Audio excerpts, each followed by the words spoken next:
Aujourd'hui, j'ai le grand plaisir d'accueillir Ileana de Intention Institute.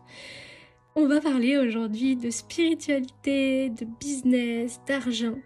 Il y a vraiment plein de pépites si tu as envie de te sentir libre financièrement, si tu as envie de te sortir de la galère, si tu as peur de regarder tes factures à la fin du mois ou même ton compte en banque. Elle va vraiment nous partager des détails pour quoi faire, à la fois vraiment des choses très pragmatiques, mais à la fois cette énergie, cette connexion à l'abondance qu'on peut tous se relier pour attirer à nous ce qu'on désire. Donc c'est vraiment une joie de partager ce moment avec Ileana parce que j'adore son franc-parler et puis tu vas le voir dans cette interview. Voilà. J'ai laissé aussi les petits couacs techniques, c'est pas grave, l'idée c'était vraiment de vous partager toute notre discussion qui est une mine d'or si tu as envie de te sentir libre financièrement. J'aime trop, tu vois, ton franc-parler. C'est cash, on y va direct et c'est pas du spirituel gnangnan, tu vois. Et du coup, C'est un peu hybride comme ça. ouais, j'adore. Spirituel mais terre à terre quand même. Ouais, je kiffe. C'est tout ce que je kiffe. C'est bien, ça me parle, je suis contente. Je trouve pas beaucoup ce mélange. J'ai l'impression qu'il y a peu, justement, qu'on se retrouve plutôt face à soit tu es extrêmement d'un côté, soit tu es extrêmement de l'autre. Donc, soit tu es spirituel, super perché. Et je porte aucun jugement à ces deux extrêmes, mais c'est vrai que je vois pas trop le. J'ai pas encore trop trouvé la référence, tu sais, dans le juste milieu où tu trouves quand même des personnes qui ont une ouverture spirituelle, mais qui ont quand même les pieds sur terre, qui sont pas tout blanc, tout noir, tout d'un côté, tout de l'autre, tout pas oui l'univers, non la médecine, oui la médecine, non l'univers. Enfin, tu vois, donc du coup, c'est vrai que je pense que je me retrouve un peu au milieu. C'est trop bien parce que du coup, ça fait du bien aussi de se retrouver avec des personnes qui sont. Tu sais, tu te dis, quand tu commences, tu dis, oh mince, je suis toute seule ou comment ça Ouais, se passe. ouais. Ah, ça d'ailleurs, c'est. Je pense qu'on passe tous par ça, hein. La première phase de la découverte et de l'ouverture spirituelle, c'est vraiment genre, bon, ben, je suis tout seul et je suis taré. Mais finalement, on se rend compte que, ouais, il y a beaucoup de gens qui partagent beaucoup de choses bienveillantes en plus dans ce domaine. Donc, moi, j'ai quand même beaucoup de gratitude pour tout ce que j'ai pu découvrir. Bah, on va en parler du coup. Avec grand plaisir. J'ai vu que du coup, tu dis que tu as passé 26 ans un peu en mode, moi j'aime bien dire somnambule, tu vois. Ouais, c'est un bon mot. Et du coup, est-ce que tu peux nous raconter genre l'avant, l'après et pour qu'on ait une idée un peu. Et le pendant, ah ouais. Moi, j'aime bien, c'est marrant, tu dis somnambule, tu sais, moi, j'utilise, c'était ma période sus-âme. Je me faisais sucer mon âme un petit peu de manière inconsciente. Je n'avais pas vraiment conscience de ce qui se passait.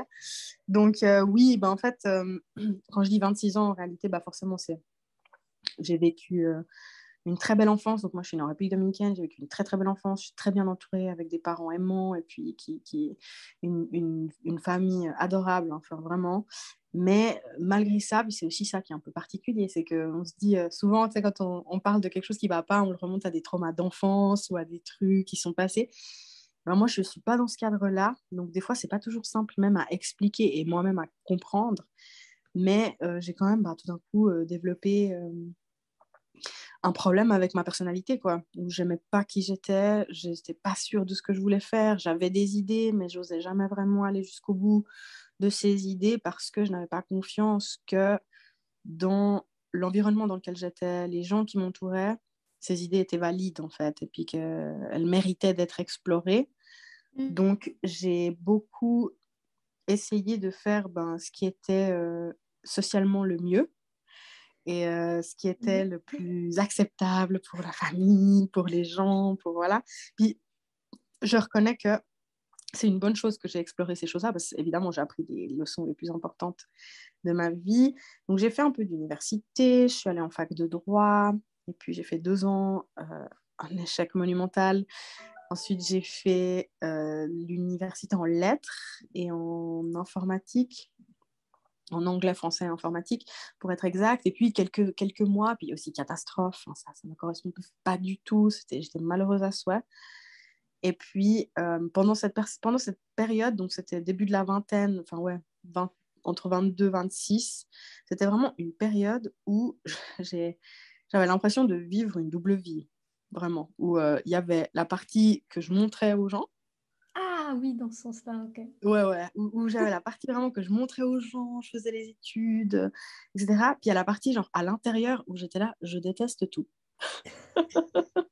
Je déteste tout, je suis à deux doigts de détester tout le monde, tout le monde me saoule, tout me saoule, je n'aime rien. Genre, et vraiment, c'est un peu à ce moment-là où j'ai commencé à avoir des grosses coupures. Puis quand je disais une double vie, c'est que à côté de ça, je commençais à m'ouvrir intérieurement à l'astrologie, à des petites choses à côté. Je me dis, bon, vas-y, je vais créer un blog. Donc, j'ai créé un site internet qui m'a pris des mois et des mois et des mois et je ne l'ai jamais publié. Enfin, tu vois, des trucs comme ça. Donc, j'avais vraiment secrètement, je commençais à épanouir deux, trois petites choses, mais jamais assez confiance pour aller vraiment les poursuivre à fond. Et puis, après l'échec universitaire, j'ai trouvé un emploi. Et puis, entre la période avant l'université, j'avais travaillé déjà un peu pour mettre des sous de côté, relation très, très, très compliquée avec l'argent. Et du coup, parallèlement à cette aventure, je suis en train de me dire, je vais devoir retrouver un travail, mais je sais que le travail que je vais trouver, ça va en tout cas pas être ma passion, puisque j'ai pas fait de formation qui me permette de faire ma passion. Puis en fait, c'est quoi ma passion? Donc il y a un peu tout ça en même temps. Et à 26 ans, je me suis dit, bon, j'en peux plus. Et j'en peux plus. Et c'était très difficile parce que forcément, les générations autour de nous, quand on dit qu'à 26 ans, on n'en peut plus, ils nous prennent un peu pour des... C'est T'es mignonne, toi. fainéant. Ouais, ouais. C'est surtout flemmarde, en fait. Donc, moi, j'ai longtemps porté cette étiquette très, très lourde de la fille qui n'accomplit jamais rien, qui va jamais jusqu'au bout, Ah oui. et qui croyait pas du tout qu'elle était capable d'accomplir des choses. Enfin, j'ai toujours su que j'avais une certaine confiance en termes d'intelligence, c'est-à-dire je sais que je suis capable et que j'ai des capacités, mais jamais de motivation suffisante pour aller jusqu'au bout. Donc, je portais vraiment ce poids de me dire, je vais jamais rien réussir à accomplir jusqu'au bout qui me plaise vraiment parce que ça me demande trop d'efforts, trop d'énergie. Et puis, tu sais, je me rappellerai toujours cette réflexion que je me suis faite quand j'ai trouvé cet emploi. Je me suis dit, trop bien, je vais enfin regagner un salaire, je vais me stabiliser financièrement. Puis après 3 mois, je me disais, mais comment je vais faire pour tenir 50 ans comme ça? Ah bah je me reconnais vachement. Genre, c'est quoi cette illusion de malade mentale que les gens, ils veulent que je reste là-dedans pendant genre 40 piges. Mais c'est pas possible. Genre, je vais pas pouvoir. 40 heures par semaine dans un taf qui me saoule, avec des gens qui me saoulent. 5 semaines de vacances par année. Et encore, ça, c'est quand tu as de la chance, tu vois. Mais j'étais là, mais c'est qui Qui Qui peut faire ça? Et c'est là où tout d'un coup, je me suis vraiment dit, en fait, ça sert à rien que je me voile la face. Je sais déjà maintenant que je ne serai jamais heureuse si je poursuis cette voie-là. C'est bizarre, tu vois, parce que d'un côté, c'est une révélation super négative, en fait. Et en même temps, c'est la première phase de la responsabilisation. C'est de me dire, je reconnais que cette réalité-là ne me convient pas. Et quoi qu'il arrive, quelles que soient les raisons pour lesquelles ça ne me convient pas, ça ne m'intéresse plus de comprendre le pourquoi. Ça m'intéresse juste d'aller de l'avant puis de trouver une solution. Enfin, tu vois, c'est un peu le truc c'est pour ça que j'adore autant le coaching, c'est parce qu'il est vraiment focalisé. Le coaching, c'est vraiment une modalité qui est focalisée sur le présent puis sur l'avenir. Je sentais très bien dans la situation dans laquelle j'étais, je ne recherchais pas une thérapie, je ne recherchais pas à aller résoudre des traumas de l'enfance. Certainement, il y a des choses à creuser. Je veux dire, j'ai fait énormément de travail personnel. Bien sûr que je suis allée retourner en arrière de temps en temps, mais sur le moment, là, c'est pas ça dont j'avais besoin. J'avais vraiment besoin de me dire, bon, ok, je reconnais cette réalité, ça va pas être possible. Donc, maintenant, on fait quoi? Et c'est là où j'ai découvert, il y a tout qui s'est enchaîné extrêmement vite, vraiment extrêmement vite, où j'ai tout d'un coup commencé à m'intéresser de beaucoup plus près à la loi de l'attraction, à la manifestation, à la spiritualité, à l'univers, au pouvoir et aux lois universelles, tout ce qui est voilà, les lois divines, la polarité, et j'ai vraiment commencé à changer ma perspective générale sur le monde, mais surtout évidemment sur moi-même et sur les autres. Et j'ai découvert le coaching et du coup, je me suis formée en 2018 pendant une année. Donc, j'ai fait une formation de coach holistique de vie, de carrière et exécutive. Et ensuite, j'ai fait une formation de coach en PNL. Donc, je suis praticienne PNL également. Et après cette année-là, je me suis dit, bon, ben, de toute façon, c'est vite vu. Il n'y a pas d'autre possibilité pour moi. Enfin, si je ne poursuis pas cette voie, je serai de toute façon malheureuse. De toute façon, enfin, je veux dire. Donc, même si je la poursuis puis que je me plante, je serai quand même plus heureuse que si je reste là où je suis. Donc, le risque, tu sais, beaucoup de gens me disent, mais comment tu as fait pour la peur et tout, puis pour changer de carrière. Mais c'était tellement plus effrayant de me dire que j'allais rester dans ce taf. Non, mais c'était 10 000 fois, c'était beaucoup plus flippant pour moi de me dire que ma vie, voilà, c'était ça, ma réalité. C'était beaucoup plus difficile pour moi de me dire ça va durer, plutôt que je ne sais pas ce qui va se passer. Au moins, dans le je sais pas, il y a des possibilités qui se créent, tu vois. Donc, voilà un petit peu pour ce moment culminant. Génial. Et du coup, tu t'es formée, tu as lu, je suppose que tu as lu beaucoup pour apprendre tout ce qui était en lien avec la spiritualité. Ouais, j'ai fait beaucoup, beaucoup, beaucoup de lectures, c'est vrai. J'enchaînais au début. Honnêtement, aujourd'hui, j'ai même un peu de la peine à réaliser quel effort j'ai mis. Je sais pas exactement parce que, en toute franchise, je suis quand même très flemmarde. Je suis quand même quelqu'un qui, ouais, j'aime bien chiller, rien faire, tu vois, genre être lente. Ça, c'est des trucs qui me conviennent beaucoup. Donc, j'ai lu, en effet, beaucoup de choses. J'ai commencé par des auteurs très généraux, donc Deepak Chopra, par exemple. Et puis après, je me suis intéressée aux écrits de Gabby Bernstein, de Rebecca Campbell, qui a été une des femmes qui m'a le plus transmis d'énergie positive en termes de spiritualité. C'est d'ailleurs, elle collabore avec Daniel Loel pour faire un oracle hyper connu, hein, qui est l'oracle des artisans de lumière, très, très, très répandu maintenant dans le développement personnel et la spiritualité.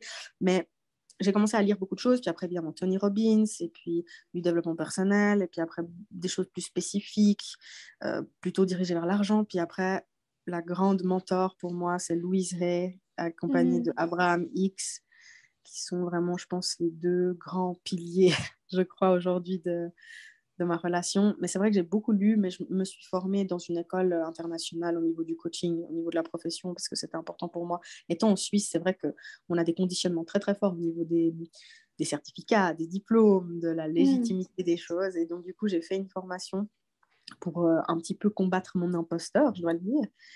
Je ne regrette absolument pas, puisque c'est devenu plus tard aussi une passion de découvrir que j'adorais enseigner le coaching et former les gens au coaching. Et donc, je suis devenue enseignante et puis directrice du département francophone dans une école internationale. Et j'ai ouvert mon école en 2021. Donc maintenant, je forme des coachs directement. Et c'est encore bizarre de dire ça. J'ai vu que tu avais créé justement une école. C'est génial. Tu Complètement as fait fou. ça en combien de temps finalement quand, Alors, écoute, j'ai commencé, donc c'était vraiment, j'ai commencé ma formation de coaching. J'aime bien prendre cette date pour que les gens ils aient voilà, une idée du parcours. J'ai commencé ma formation de coaching en septembre 2018.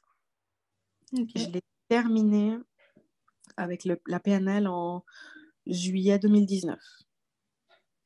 J'ai démissionné de mon travail à temps plein en octobre 2020. J'ai pris un travail à temps partiel. Attends, je crois que je me plante dans les années. C'est dur, En fait, hein, de non, se souvenir les ouais, années. en fait, non, ouais, parce que j'ai démissionné en fait en 2019 déjà. J'ai terminé ma formation en 2019 et 6 mois plus tard, au mois de décembre, j'ai démissionné. Et 2020, j'ai travaillé un temps partiel, donc voilà, 40% à peu près, pendant les 6 premiers mois de mon expérience d'entrepreneur. Et donc, fin 2020, j'étais indépendante à 100%.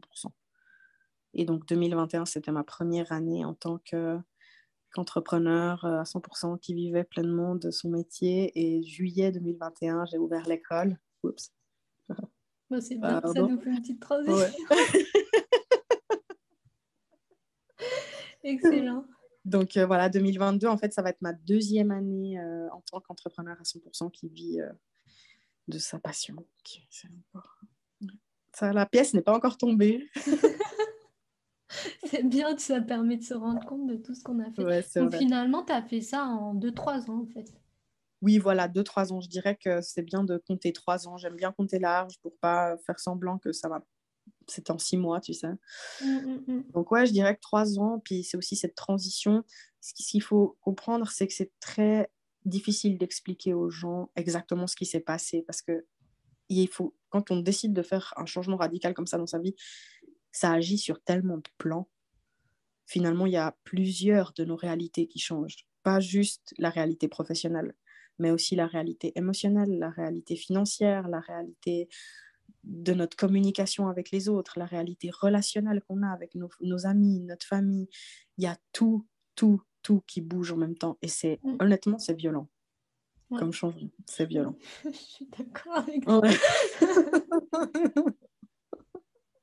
On Je suis est contente que d'accord. tu te ressentes. Je crois Bah pas qu'il y a un oui. entrepreneur qui m'a dit non, c'est pire chill. Hein.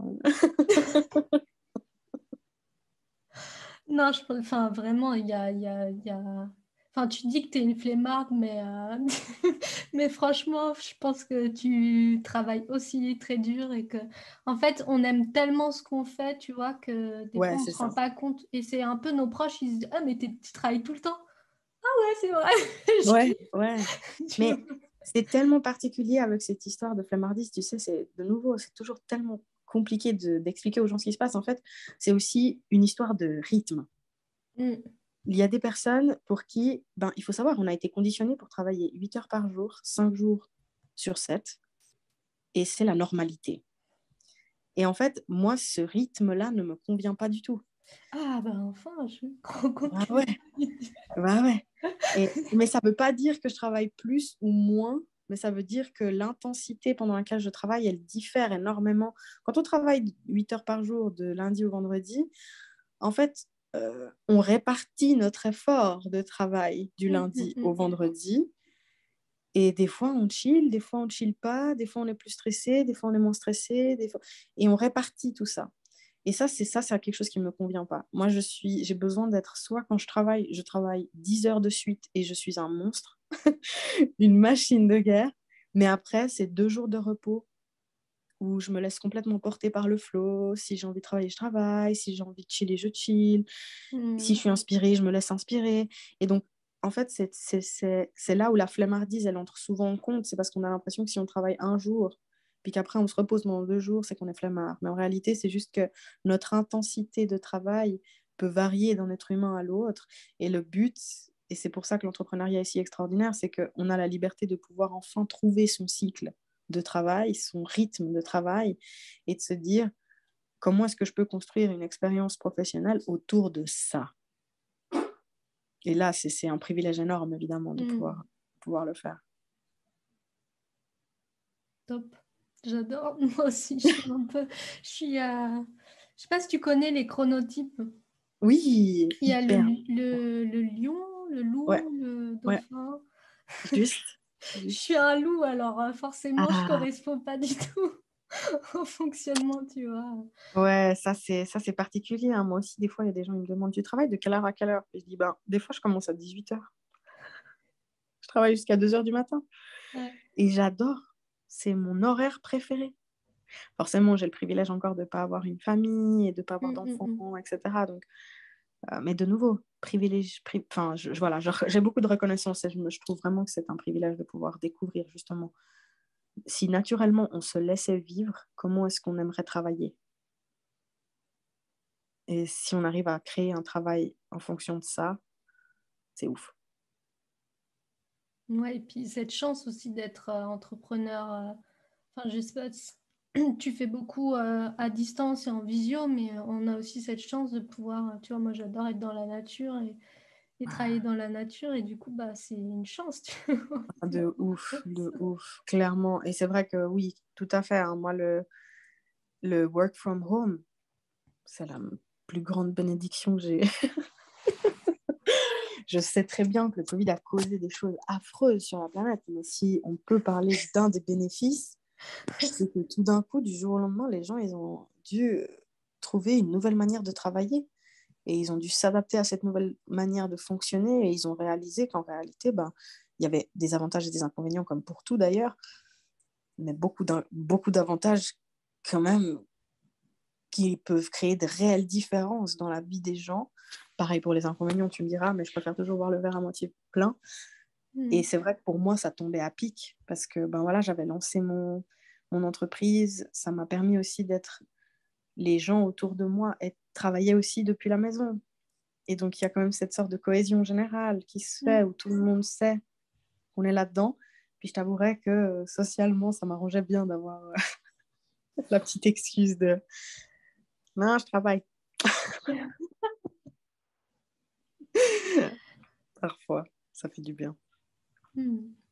Sur les réseaux et notamment enfin, sur ton podcast, tu parles de ton lien avec l'argent et des galères que tu as vécues. Ouais.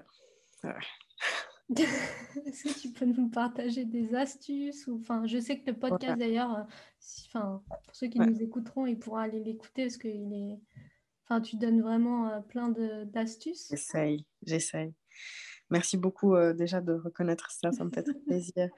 Et oui, en effet, le podcast raconte une partie de moi que vous trouverez nulle part ailleurs. En effet, je pense que ça vous donne vraiment une fenêtre sur ma personnalité.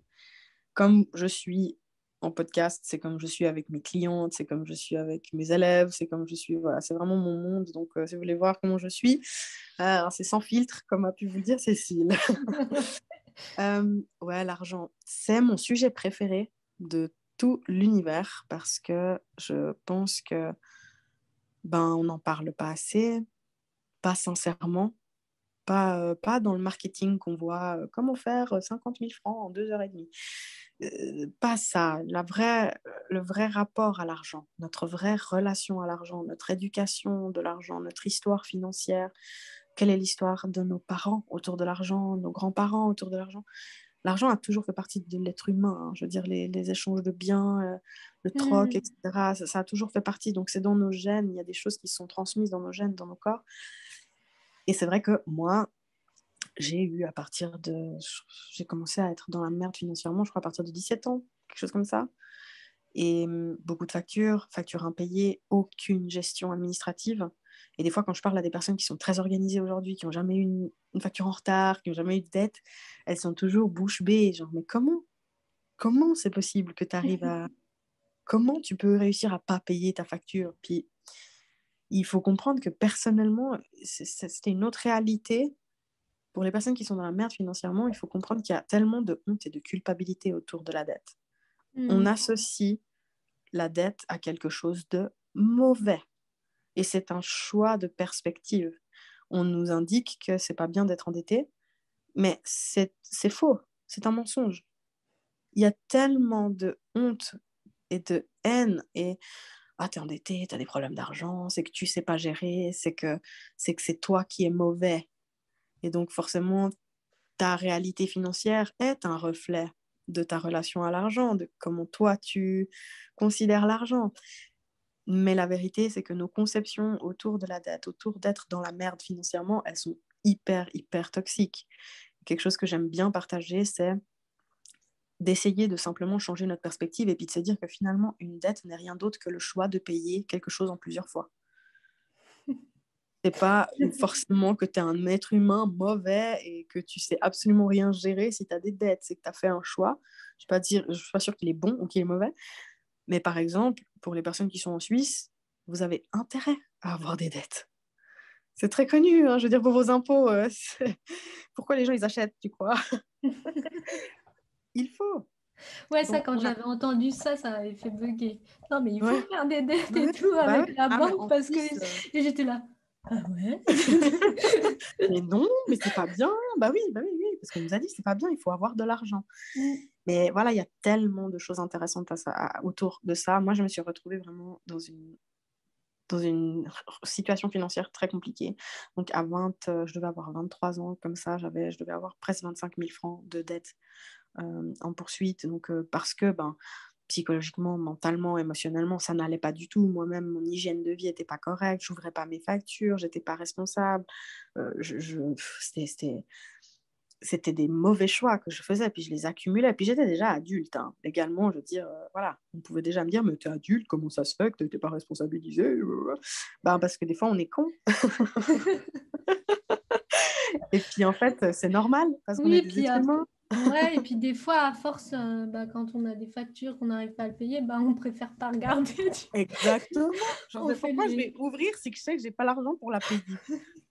Je vais juste me foutre un numéro de plus dans mon cerveau. Parce que les gens, ils oublient, c'est qu'ils n'ont pas la notion. Ils pensent qu'on s'en fout. Les gens autour de nous, quand on a des problèmes financiers, ils pensent qu'on s'en fout.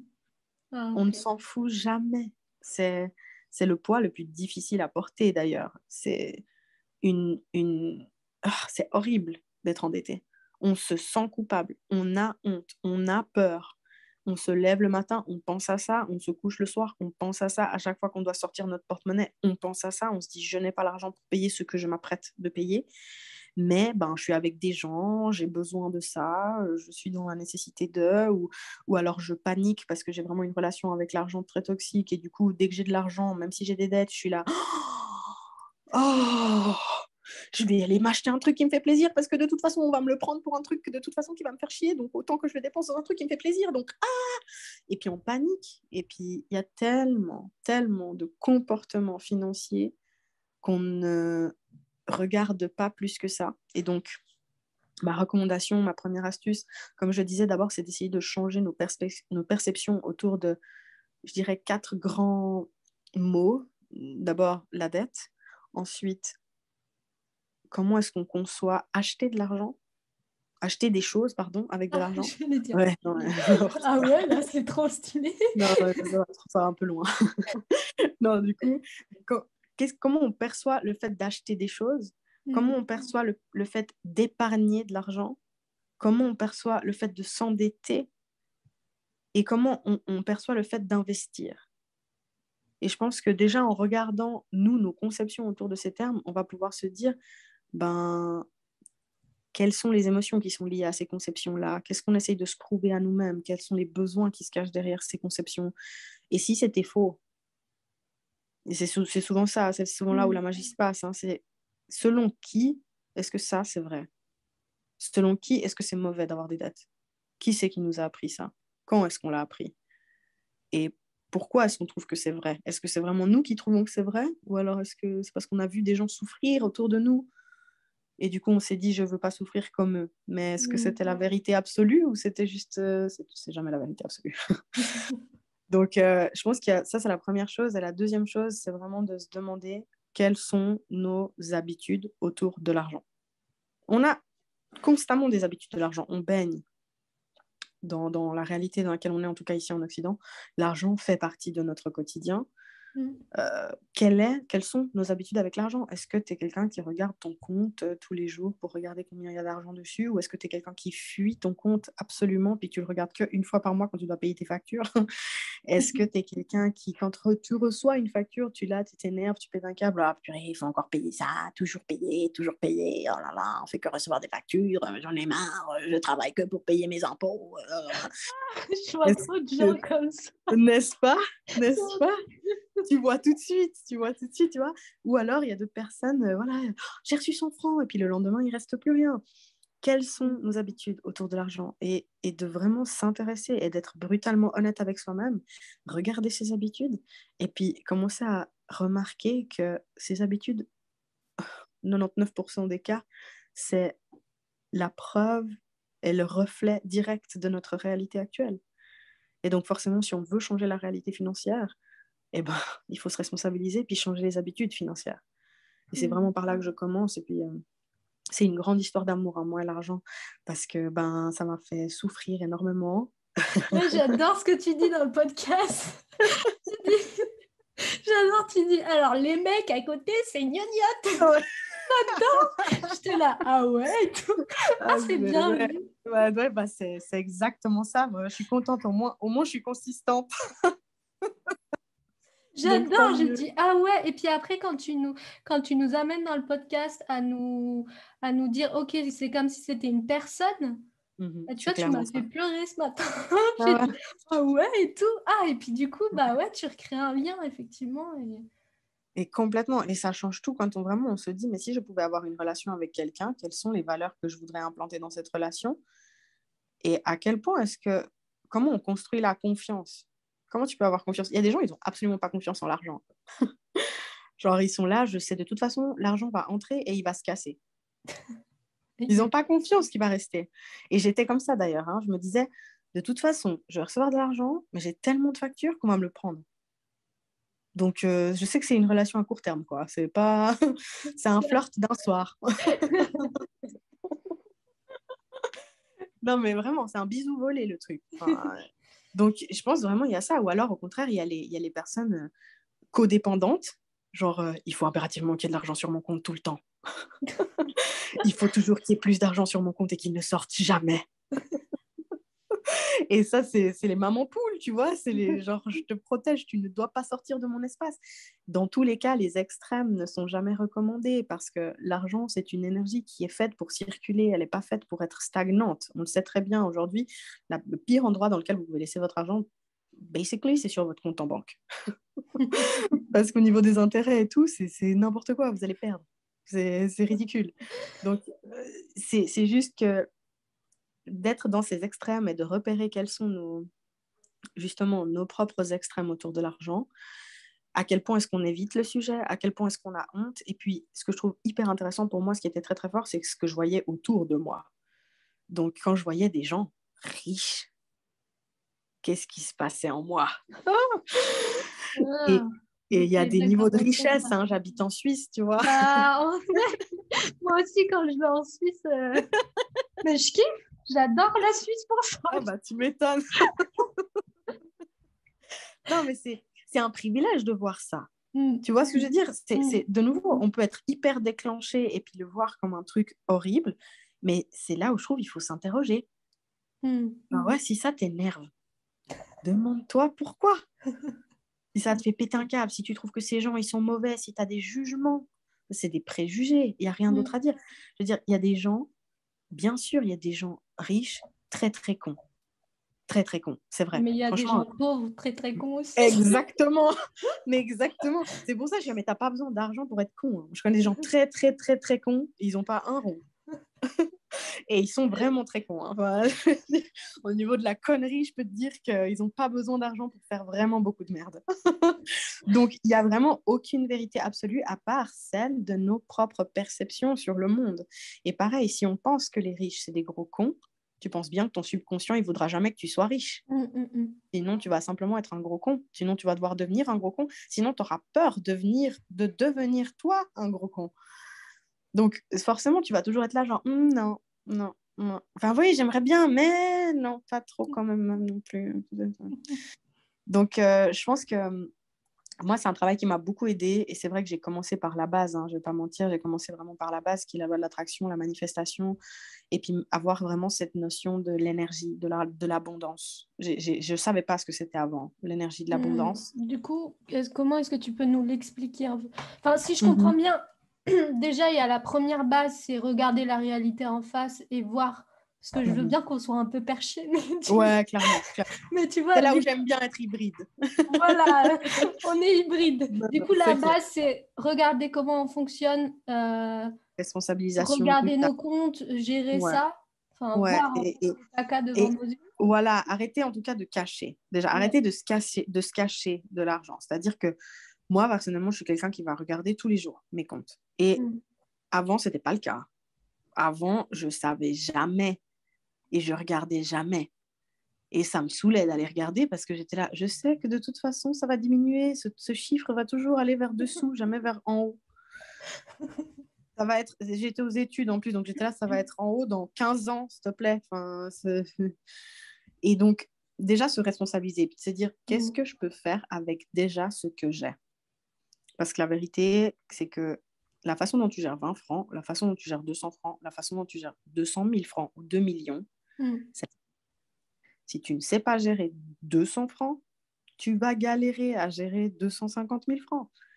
Et moi, j'adore ce que tu dis aussi dans le podcast où tu dis tu peux mettre 5 francs de côté. Oui. Mais moi, si tu n'arrives pas, tu m'appelles. Ouais. Mais parce qu'il faut arrêter de se mentir à soi-même. C'est pour ça que c'est la brutalité. C'est un peu brutal, hein. C'est un peu responsabilité brutale, mais j'adore, moi, cette radicale responsabilité parce qu'en fait, voilà, je dis souvent, responsabilité pour moi égale capacité, pas culpabilité, comme on aurait tendance à dire. Mais je suis responsable, ça veut dire que c'est ma faute. Bon, déjà, oui, Oui. mais en plus, derrière, ça veut surtout dire que tu es capable de faire autrement. C'est de la capacité de t'adapter aussi et de te responsabiliser. Ça veut dire que tu as la capacité d'avoir une réponse meilleure aux choses. Et donc, je trouve que c'est hyper important de garder cette notion-là. Donc déjà, qu'est-ce que tu fais concrètement quand tu reçois de l'argent? Voilà. Qu'est-ce que tu fais avec? Tu paniques, ça te fait plaisir, mais ça te fait plaisir combien de temps? Puis qu'est-ce que tu en fais avec ce plaisir? Tu vas le dépenser tout de suite ou tu vas organiser ton argent? Et ça, c'est évidemment quelque chose que je recommande, organiser son argent. Il y a un petit truc très, très con qui est très simple qu'on peut faire, c'est vraiment renommer ses comptes épargne. Renommer ses comptes épargne avec l'objectif précis de où on a envie d'investir l'argent qu'on épargne. Parce que la majorité des gens ils ont un compte épargne qui s'appelle IBAN X28 machin. Et en fait, l'argent va dessus. Donc à chaque mois, ils reçoivent leur salaire. Puis bon, ils ont ce versement qui va sur le compte épargne. Et puis ils sont super contents parce qu'ils sont là-bas, ouais, j'épargne de l'argent, c'est trop bien, je suis fière de moi, c'est génial. Et oui, bravo, Sugus. Mais le truc, c'est que tu vas faire quoi de cet argent? Bah, je sais pas. C'est au cas où.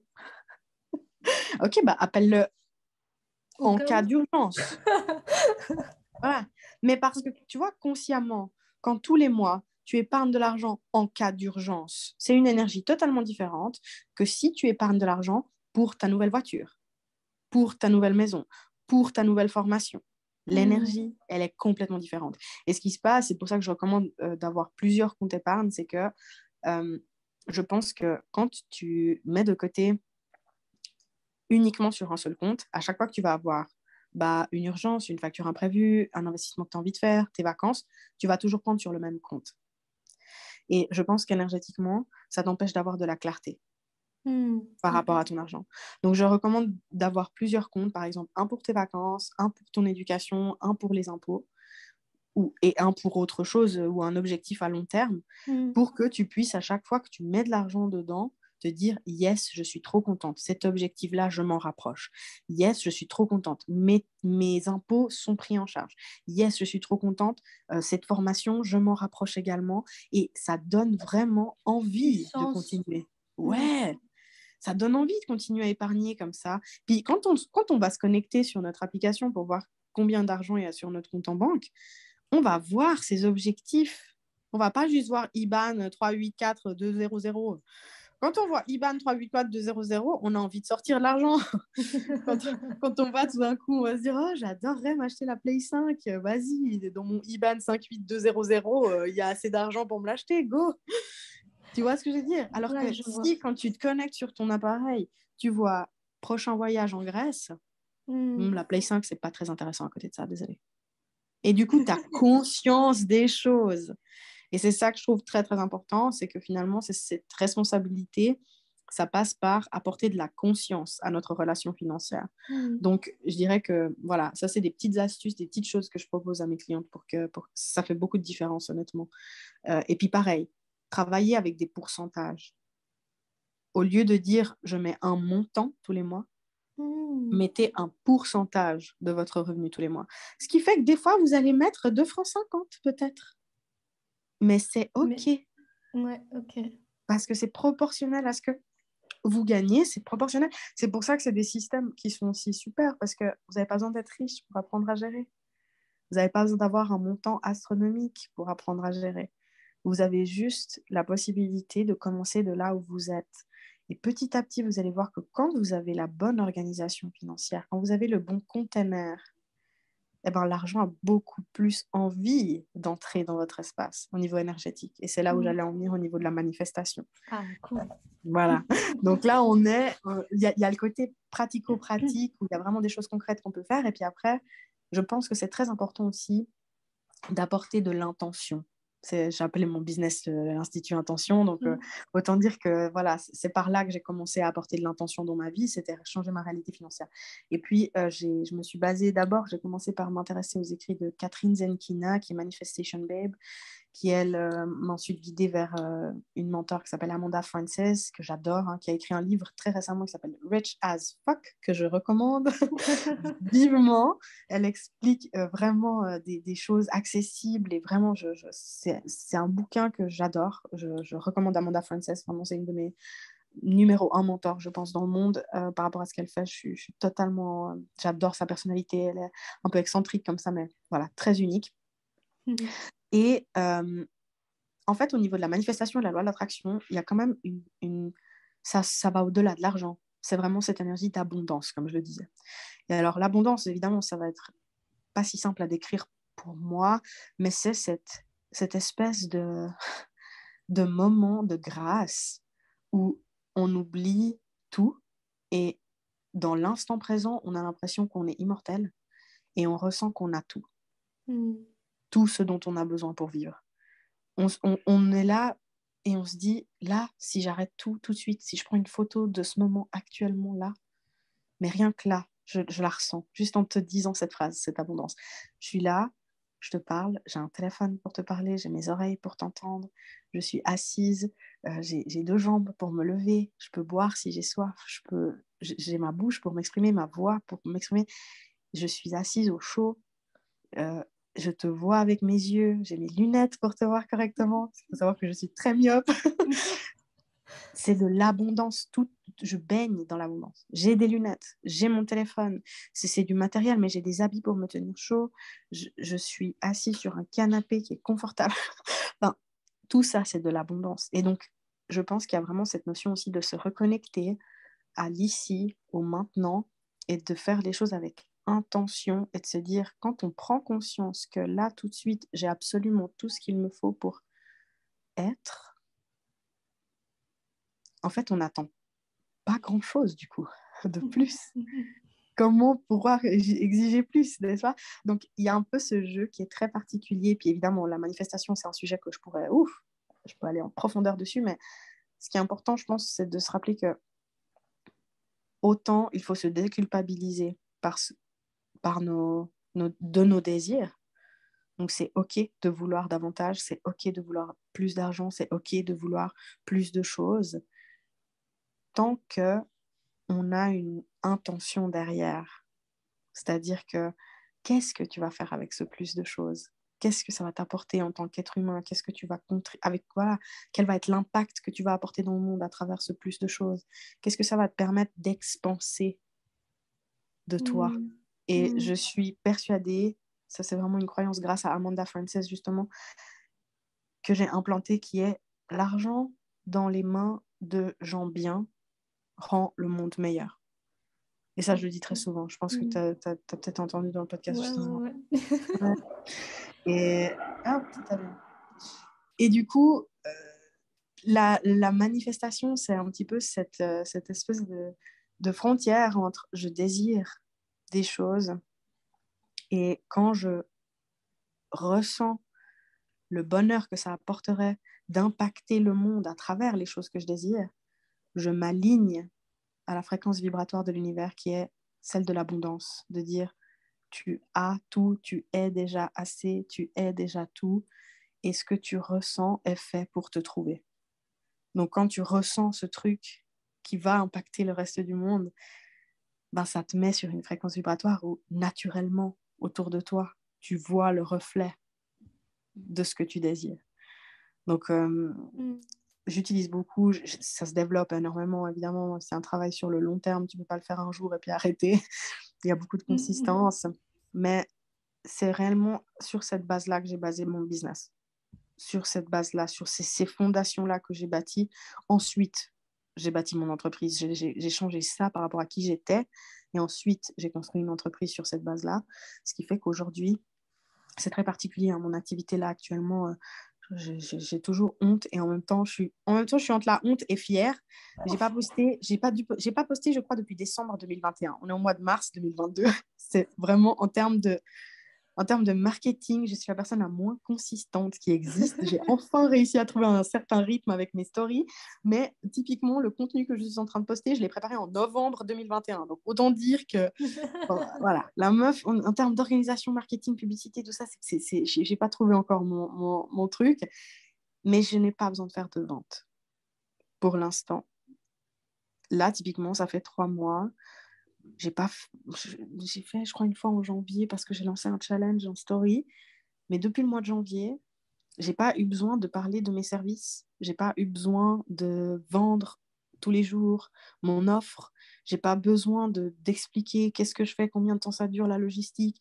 J'ai pas besoin d'aller faire des lives toutes les semaines. J'ai pas besoin de faire des masterclass toutes les semaines. Et je pense que 90%, c'est parce que je travaille sur l'énergie de l'univers et de mon état d'esprit. Et les gens viennent me chercher. Donc, j'ai fait mon chiffre d'affaires en janvier, en février, et déjà là, au mois de mars, on est le 10, et je l'ai déjà atteint pour le mois. Et c'est parce que des personnes... T'es perdu. Bon, du coup, oui, ma batterie. Mais je me souviens exactement de où j'en étais. Donc, Oui, moi heureusement, ça aussi, ne me je fait me pas souviens. perdre le flow. Tant Ouais. mieux. Donc, c'est sur cette base-là. Ah, je t'entends pas. Non, non, c'est le réseau. Merci pour ta patience, du coup. Pas de souci. Mais je disais que voilà, je pense que c'est fondamentalement, après avoir travaillé sur cette énergie d'abondance et apprendre à me mettre volontairement dans cette énergie d'abondance, ça me permet aujourd'hui d'être très sereine. Ça ne veut pas dire que j'ai jamais de pensées limitantes, hein, parce que forcément, toujours. Mais beaucoup moins impactante. Ça ne me draine pas du tout mon énergie comme ça a pu être le cas. Et il y a aussi, c'est particulier de le dire, mais j'ai une réelle confiance en ce que je fais et en ma mission, en mon business, en la qualité de mes services, en la qualité de mon accompagnement, parce que je travaille aussi avec des valeurs d'éthique, de déontologie. Et du coup, je suis très sereine à l'idée de me dire, les bonnes personnes viendront toujours me trouver. Et c'est réellement une croyance que j'ai implantée. Et c'est vrai, il y a vraiment toujours au bol, rien à voir, dans des circonstances que j'ai venues de nulle part. Et des gens qui me disent, hé, j'ai entendu parler de ton offre, est-ce qu'on peut faire un appel à découverte? Oui. Je suis là, ça fait 1 mois que je ne suis pas apparue nulle part, mais ok. Donc c'est ces petits miracles, en fait. C'est ça l'abondance. C'est de se dire qu'il y a toujours de la place pour un miracle si on décide de le regarder, de le chercher. C'est un peu comme tu disais tout à l'heure, la perception qu'on met sur les choses, quoi. Comme sur l'argent, comme sur... Exactement. Parce que finalement, quand on s'ouvre aux choses, ben, on voit. Mais Et oui, quand on est fermé, on voit pas, alors qu'il y a plein d'opportunités exactement. qui passent devant nous et puis on les voit pas. Exactement. Et j'ai été la personne qui ne les voyait pas. C'est aussi pour ça que c'est particulier. J'ai été la personne qui se plaignait tout le temps. J'ai été la personne qui disait non, mais moi, j'ai vraiment pas de solution. Non, mais moi, j'ai vraiment pas. Non, mais pour moi, c'est différent, ça marche pas. Non, mais moi, j'ai tout essayé, je peux pas. Non, mais moi, c'est Calimero du monde. J'ai été cette personne. Donc, c'est vrai que quand on l'a vécu, quand on sait vraiment ce que c'est d'être dans la dèche, genre, il y a une époque, pour moi, 20 francs, c'était trop cher. 10 francs, c'était trop cher. Je ne pouvais pas m'acheter un livre de développement personnel. C'était Ah pas oui. possible. J'avais pas. Financièrement, quand tu as 25 000 de dettes, y a pas, tu fais pas de développement personnel. Et même là, j'aurais pu être la personne qui dit, mais j'ai vraiment pas d'argent. Mais YouTube, c'est gratuit. Oui. Et il y a Voilà. plein de choses sur Et YouTube. il y a plein de choses sur YouTube. Et tu vois, j'ai quand même, tu vois, YouTube, c'est gratuit. Et j'ai fait tous les trucs gratuits possibles et imaginables. À chaque fois qu'il y avait des masterclass gratuites de mes mentors, j'y allais. À chaque fois qu'il y avait des articles, je les lisais, je faisais les exercices. Je passais du temps réellement. Ça veut dire que j'assistais au live et je regardais le replay, je prenais des notes sur le replay. Et ensuite, derrière, je faisais le travail qui était partagé dans le replay. Forcément, toujours à la fin, ils disent, mais si tu veux le vrai truc qui a vraiment de la valeur, achète mon programme. Ils ne pouvaient jamais l'acheter. Donc, moi, c'était pas possible. Je devais prendre tout ce qui était gratuit. Et en fait, il y a déjà énormément de choses à disposition. Et si on fait vraiment le travail, on a besoin de personne. Alors, ça peut paraître ironique étant donné que je suis coach, mais le coach ne va jamais résoudre les choses à ta place. Il va juste t'aider à optimiser pour que tu arrives plus facilement, plus rapidement et avec les meilleures prises de conscience à ta disposition. Mais en réalité, tout seul, tu peux très bien réussir. C'est juste que ça te prendra certainement plus de temps, plus d'efforts, plus d'énergie. Et tu vas te relever et ça va très bien se passer, mais tu risques de faire des efforts supplémentaires. Mais c'est pas plus simple avec un coach. Tu passes par les mêmes... Ah ouais, tu passes par les mêmes... Tu vas douter aussi, tu vas te prendre la tête aussi, tu vas avoir des ascenseurs émotionnels comme tu n'as jamais eu de ta life. C'est juste que au moins, quand tu as un coach, tu peux lui en parler.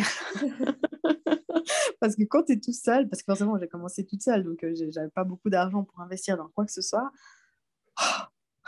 Non, c'était chaud. Là, c'est vraiment des jours où tu te dis, oh mon Dieu, c'est n'importe quoi ce que je fais. J'ai fait de la merde, je me suis affichée, j'ai dit n'importe quoi, c'était vraiment nul. Et j'ai envie de pleurer et de tout arrêter. Et oh mon Dieu, qu'est-ce que c'est nul, j'y arriverai jamais, je me ferai jamais d'argent, je suis vraiment une fraude. Je suis vraiment une fraude. Ouais, vraiment, moi j'étais la convaincue d'être la plus grosse fraude de l'univers. Hein, ça, c'est... c'est complètement. J'adore ce concept. Ah ouais, c'était la plus grosse fraude de l'univers. Moi, les gens, ils vont croire que je vais les arnaquer, c'est sûr. Hein, puisque j'ai dit, c'est vraiment pas unique, il n'y a rien de particulier, j'ai aucune personne. Alors là, tu te blâmes, quoi. Tu te flagelles quand tu vois tout ce qui se passe dans l'industrie aujourd'hui. Et puis tu vois Instagram, et puis toutes les personnes talentueuses et capables et qualifiées qui se lancent. C'est pire, intimidant. Ça demandait beaucoup de vulnérabilité. Après, je vais te dire, franchement, on a tous accès aux mêmes informations, tu vois. Donc, Clairement. évidemment qu'on on partage tous, ah, je bug, tous, tu vois, un peu la même chose, mais c'est toujours, tu vois, un déclic que tu vas avoir avec quelqu'un qui va le dire autrement. Clairement.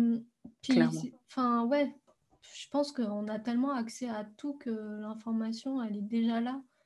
Complètement. Et ça, j'aime beaucoup ce que tu partages parce que je pense exactement la même chose. On n'invente rien. Non, on n'invente rien. On n'invente rien. Il faut arrêter d'avoir la prétention.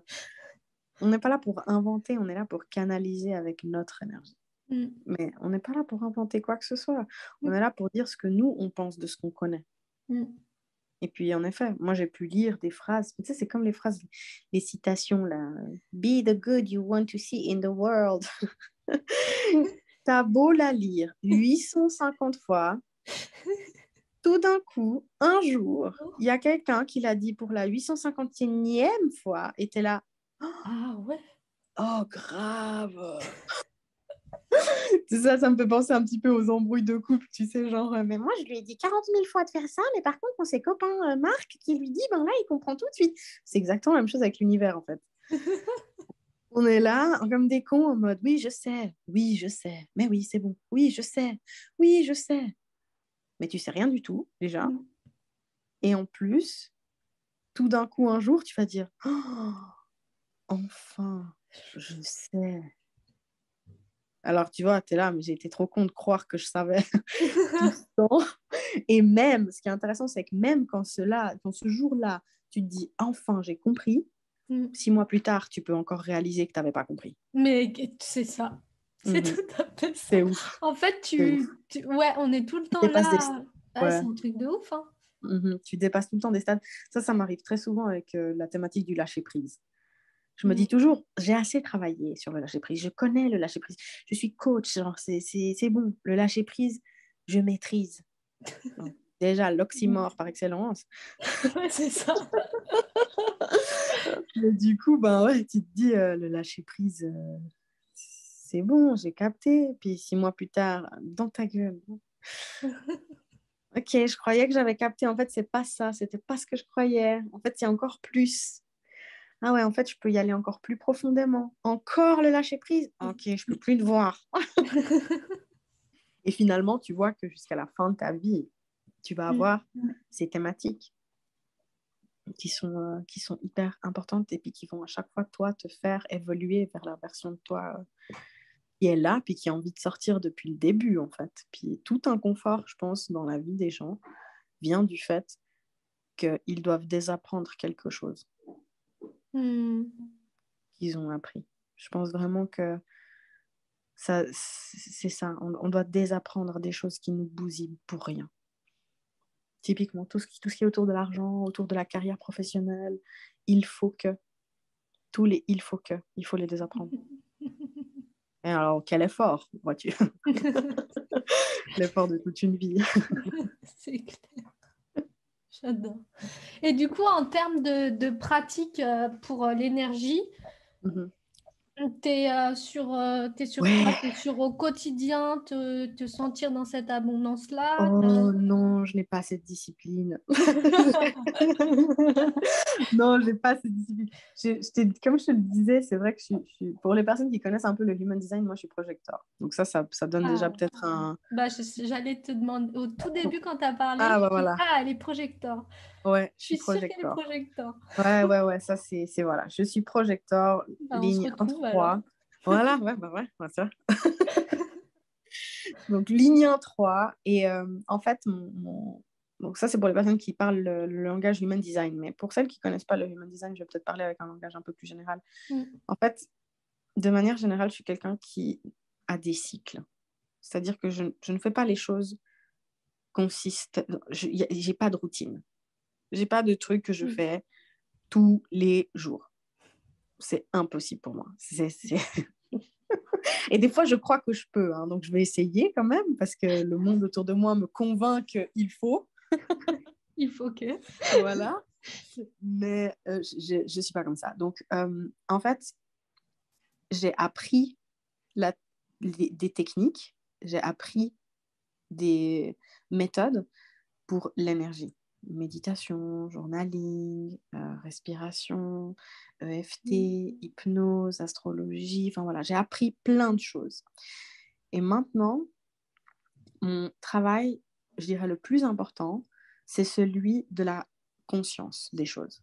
Et puis, à partir du moment où c'est devenu une habitude maintenant. Donc, ça, je dirais que oui, je suis quelqu'un qui essaye de vivre de manière consciente. Et ça veut dire que je ne suis de loin pas parfaite. Hein, donc, je n'arrive pas à faire le travail strict d'être toujours consciente, évidemment, parce que je suis humaine, pas encore robot. Mais le grand travail pour moi a été d'accepter que parfois, ce qui va me correspondre, c'est de la méditation. Parfois, ce qui va me correspondre, ça va être du journaling. Parfois, ce qui va me correspondre, ça va être de la respiration consciente. Mais aussi, parfois, ce qui va me correspondre, c'est un verre de vin et Grey's Anatomy. Parfois, ce qui va me correspondre, c'est de me plaindre 20 minutes envers ma meilleure pote. Parfois, ce qui va me correspondre, c'est de rien faire du tout. Et parfois, ce qui va correspondre, c'est de péter un câble. J'adore. Voilà, donc, tu vois, j'essaye de me dire, le travail le plus difficile, c'est de repérer quand quelque chose me draine. Mm. Et ensuite, ma manière de gérer ça dépend toujours du moment présent.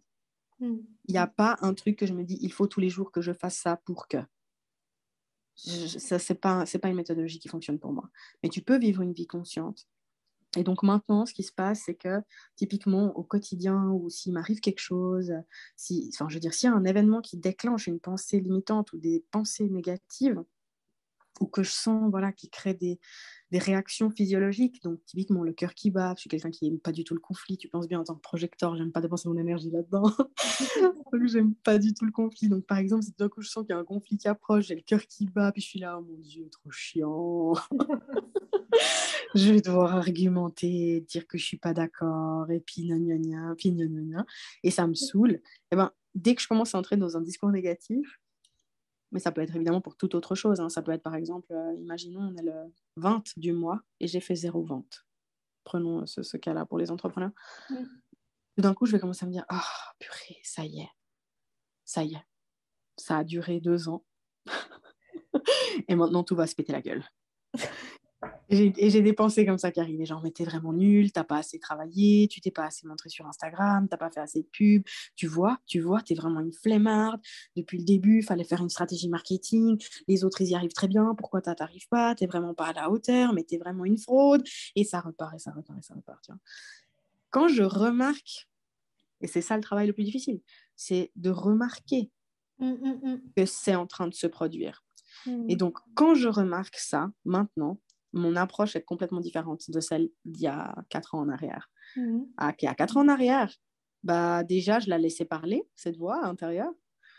Et puis, j'étais là, ouais, c'est vrai. Ouais, c'est vrai. Ouais, tout est vrai, c'est vrai. Je suis un gros caca, ouais, c'est vrai. Et en fait, aujourd'hui, c'est très différent. Aujourd'hui, je suis là, hein, c'est marrant. Pourquoi tu t'excites là? C'est quoi le besoin? Qu'est-ce qu'il y a? Tu paniques? Du coup, ça veut dire quoi? Ça veut dire que tu vas arrêter de croire en tout ce que tu as implanté pendant ces 2 dernières années? Tout ton travail, tu vas dire qu'il a servi à rien du tout? Non, arrête de péter les plombs toute seule. Et je vais me dire, ouais, peut-être là, ça ferait du bien d'écrire un petit peu. Donc peut-être je vais faire du journaling. Ou alors je vais me dire, oh, tu sais quoi, ça me saoule, va regarder la télé un petit moment. Juste calme-toi, va boire un chocolat chaud, un thé, ou ce que tu veux, un verre de rouge. C'est égal, mais détends-toi un peu. Ou tu vois, et c'est juste le fait de me dire, je remarque qu'il y a ce truc-là qui n'est pas mon fonctionnement général. Et donc, qu'est-ce que j'ai envie d'en faire? Et c'est ça, en fait, de se reconnecter à l'abondance. C'est de se Moi, ça dire, me parle. qu'est-ce que j'ai envie d'en faire? Ouais. Cool, c'est ce que je disais hier à mes clientes. Bon, ça va Cette bien. capacité à switcher et Exact. rigole de ton ego là qui te dit Mais que c'est ouais, la merde et tout. mais ouais, mais ouais. C'est Franchement, pour qui il se prend, il fait quoi, lui? Il fait rien du tout. Non, mais et après, se reconnecter à l'abondance, c'est de se dire, mais tu as déjà défié toutes les statistiques. Et une phrase que j'adore, qui m'aide énormément à shifter, c'est facile de croire que tout va bien se passer quand c'est déjà là. Ouais. Tout le monde croit que ce qu'il voit. Bah oui. C'est super simple. Bien sûr que c'est facile de croire que tu peux générer 10 000 balles quand tu as déjà les 10 000 balles. Mais Ouais, croire, et quand tu les as déjà, oh bah et ouais, que tu dis, oh putain, ce que je suis là-dedans, oh bah putain, ouais, faut faire face. ouais, voilà. Ouais, ouais. Je Tu fais, vois, oh, grosse panique. bah là, Ouais, trop panique. Bah allez, ouais. du coup, Mais et genre, alors que ah, c'est je suis qui challenge. pour. Ah, c'est. Ah! C'est la grosse panique et c'est le gros stress, alors que c'est logique. Croire quand c'est déjà là, tout le monde peut le faire. C'est pire chill. Mais quand c'est pas encore là, mais pas seulement quand c'est pas encore là, quand tu es presque sûr que ça ne va pas arriver. Arriver le 25 du mois et Mm. te dire j'ai fait 0 vente et croire à ce moment-là que tu vas générer 10 000, là tu commences à accepter le challenge. Là tu fais du vrai travail, tu vois. Mm. Quand tu arrives le 28 et qu'il y a encore 0 vente et que tu es encore convaincu que oui, ça va venir, là tu bosses. Là, tu bosses sur ton Mm. énergie. Là, tu bosses sur ton abondance. Là, tu bosses sur ton alignement. Et arriver le 30 et que tu n'as toujours rien vendu et que encore là, tu vends, là, tu as gagné. Et tu verras le 2, tu auras tes 10 000 balles. Tu vois ce que je veux dire? C'est que forcément, croire quand c'est déjà là, tout le monde peut le faire. Mais croire quand c'est pas là, quand ça ne va pas arriver, quand tu as des preuves que ça marche pas, quand tu sais que ça va échouer, croire à ce moment-là que ça peut quand même marcher, ah, il n'y a pas grand monde qui arrive, hein. Et c'est Ouais, ça le grand travail. ouais, ouais, c'est clair. C'est Et ça le puis, grand travail. Et ça, c'est la croyance que j'ai maintenant. C'est quoi que je fasse, mon chiffre d'affaires, il va tomber tous les mois. Je sers des personnes avec authenticité et intégrité. Donc, quoi que je fasse, c'est fait pour venir dans mon espace. mm. Et cette croyance-là, elle est elle me porte beaucoup aujourd'hui, vraiment. Et donc, à chaque fois que j'ai ces pensées limitantes qui viennent, qui me remettent en question, qui me font douter, j'ai encore des lives, je suis stressée avant mes lives. Hein. Enfin... je suis vraiment là, genre, si je disais de la merde encore. J'ai tellement dit de la merde dans le passé. Imagine, je dis encore de la merde, j'ai pas d'inspiration, je vais Ouais, me mais ça, c'est toi ridiculiser. qui juges, tu vois. Et complètement, complètement, Merde. mais complètement. Mais c'est pour dire, je pense que je les aurai toujours. Mm.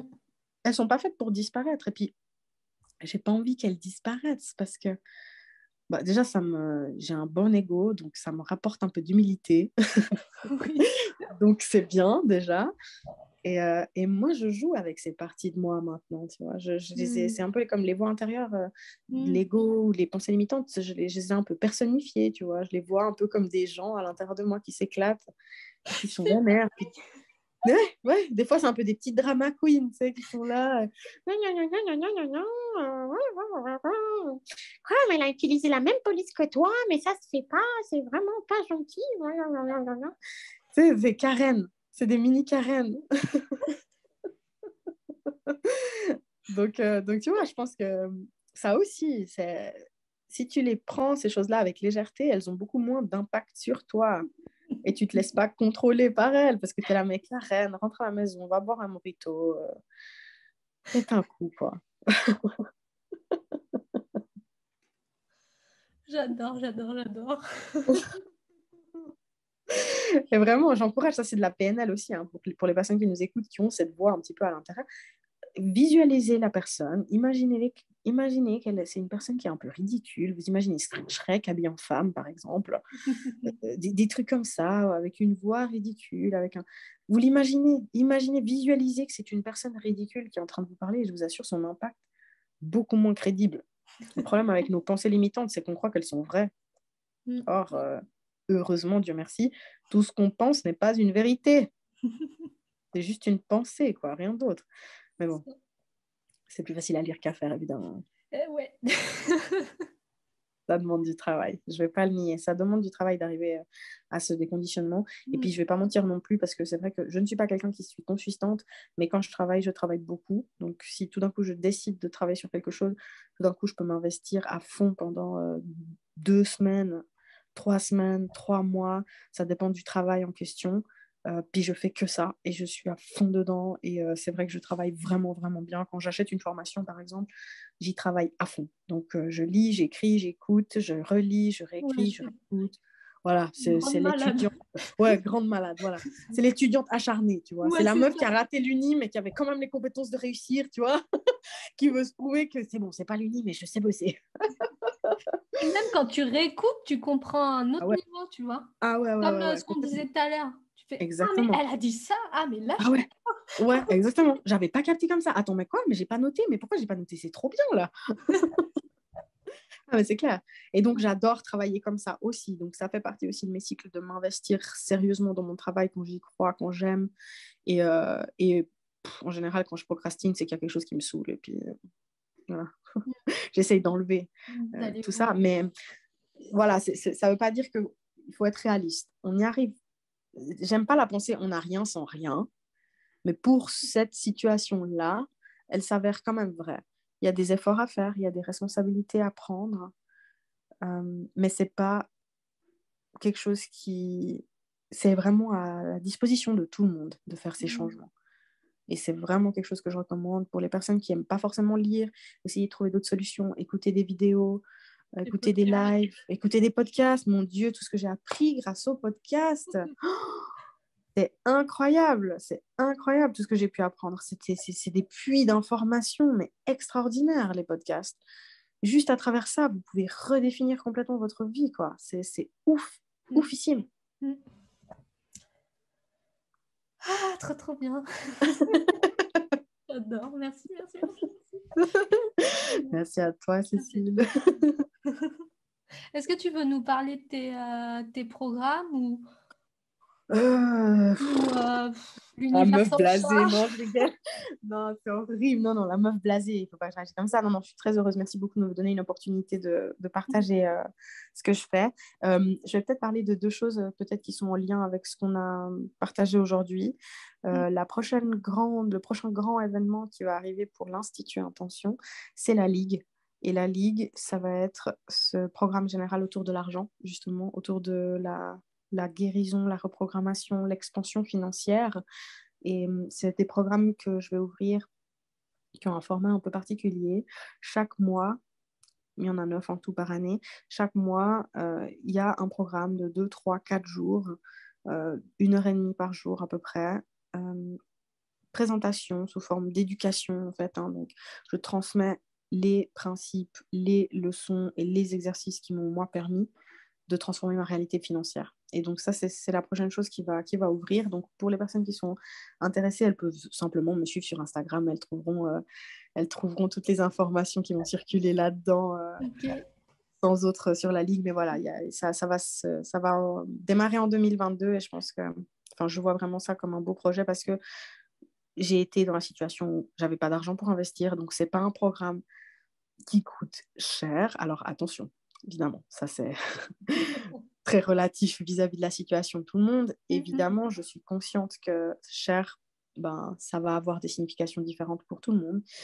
Mais c'est pas un programme qui est... Voilà, c'est pas là-dessus que l'investissement est correct. Voilà, selon moi. C'est un... Forcément, selon moi. Bah ouais, parce que c'est vrai que quand on évolue là-dedans, bah du coup on n'a plus du tout, enfin moi je sais que j'ai plus du tout la même notion de cher Exact. qu'avant et du coup bah Voilà. moi il y a des choses qui... Ah bon, ça tu trouves ça cher? Ah, Ouais, ouais, bah ah ouais. bon? Et c'est Ok. ça, c'est que... Mais souvent, on voit ces programmes maintenant de coaching où on se dit, voilà, cette personne, elle a du succès, elle vit de son entreprise, etc. Ça veut dire que ces programmes doivent être chers. Mm. Et là, c'est pas le cas pour la Ligue, je l'ai pas basé là-dessus. C'est un service qui sera onéreux dans le sens où ça demandera un investissement, Mm. mais c'est pas un programme à 10 000 euros, quoi. Donc, Mm. c'est pas un programme, c'est fait vraiment pour que les personnes, elles puissent gentiment commencer à ajuster leur réalité financière et puis elles peuvent le faire. Elles peuvent choisir d'investir pour 1 mois, comme pour 6 mois, comme pour 12 mois. Donc Mm. forcément, ça peut être une idée de se dire, je vais économiser pendant 1 mois ou 2, je vais acheter 1 mois, regarder si ça me correspond, et puis regarder les résultats que ça crée dans votre vie de participer à 1 mois, et ensuite vous pouvez revenir pour un des mois suivants, etc. Le programme sera différent et Mm. vous apportera toujours quelque chose de plus. Donc il est un peu hybride aussi, hein. Ah, j'adore. Comme la structure, elle est un peu hybride et vraiment, voilà. Enfin, et puis, si vous m'avez trouvé sur le podcast de Cécile par rapport à ce programme, venez m'écrire. Je vous donnerai volontiers un petit geste si vous voulez vous inscrire à la Ligue. Trop bien. Ça donne envie en tout cas. Ouais, ça va être bien. Franchement, c'est un des plus, c'est, je pense, aujourd'hui, le plus beau programme que j'ai créé, le plus beau service que j'ai créé parce qu'il regroupe, bah, comme vous l'avez entendu dans ce podcast d'ailleurs, une grande partie de spiritualité, mais aussi une grande partie de terre à terre. Mm. Je suis Mm. vraiment. Donc, on va aller autant un peu perché que, quand même, la vérité, c'est comment. J'adore. Excellent. Donc, voilà pour la Ligue, ça, c'est la première chose. Et la deuxième chose, c'est actuellement, j'ai vraiment tellement de plaisir à le faire. Donc, j'aime toujours parler de l'école de coaching, hein, que pour les personnes qui sont en quête de transformation personnelle et professionnelle. La formation de coaching est extraordinaire. Elle crée des réseaux incroyables entre les classes. Il y a vraiment un soutien merveilleux qui se fait entre chacune des élèves. Et puis, voilà, quand vous voulez vous lancer en tant qu'entrepreneur, vous vous sentez très vite seul. Et ça, c'est quelque chose que moi, j'ai traversé puisque j'ai commencé à faire mon entreprise en anglais d'abord parce que j'avais trop honte de parler français. Je me suis trop vulnérable. Et je me sentais très, très seule. Et du coup, la formation de coaching que je propose, c'est vrai que les classes sont très soudées, elles se soutiennent beaucoup. Donc, ça vous crée un réseau en plus de vous développer personnellement, en plus d'apprendre le métier de coach. Donc, pour toutes les personnes qui seraient intéressées, n'hésitez pas à venir me poser vos questions pour l'école, etc. Je prends toujours le temps de faire un appel avec chaque élève, etc. Et pour être sûr qu'on s'aligne au niveau Mm. des énergies. Mais voilà, l'école de coaching, c'est aussi une des activités de mon entreprise que j'adore. Et forcément, plus de coachs, selon moi, monde meilleur. Donc Génial. voilà pour ça. Merci beaucoup en tout cas de m'avoir laissé l'opportunité d'en parler, Cécile.